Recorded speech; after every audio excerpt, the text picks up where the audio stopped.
ណែកន្លះពេលតដឹងប្រពន្ធណាកុំយកអ្នកធ្វើត្រូវពេកជីវិតស្ងប់ស្ងាត់តាអត់ជាតិអត់ជើទេយកអ្នកចេះផឹកដូចចែងចេទើបមិនសូវស្ងាត់ផ្ទះហើយបើប្តីចូលចិត្តផឹកទៀតណាហើតតែត្រូវគ្នាប្តីផឹកប្រពន្ធធ្វើសាច់ក្លែមឲ្យប្តីក្លែមប្រពន្ធផឹកប្រពន្ធផឹកប្តីក្លែមអូយជីវិតមានន័យណា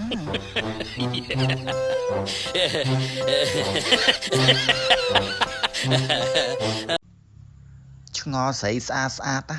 ហេតុអីបានមេម៉ាយអញ្ចឹងណោប្តីអត់ចេះមើលថែសោះបានប្រពន្ធស្អាតប៉ុណ្ណឹងហើយហ្នឹងប្តីស្លាប់ទេបានម៉ាយអញ្ចឹងការប្តីនៅរស់ស្អាតជាងនឹងទៀតអាណាទៅភ្លើលេងប្រពន្ធស្អាតអញ្ចឹងចោល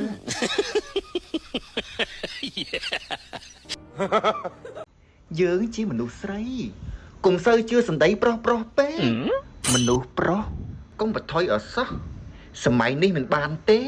តែបើកូនក្រាស់សាំងសាក់បថុយមកក្តារទៅ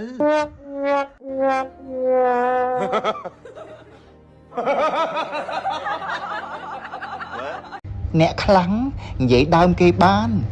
ដល់គេនិយាយដើមវិញតាំងមកខឹងគេឈីប៉ាកែនិយាយដើមគេអីតឯងគេអត់មាត់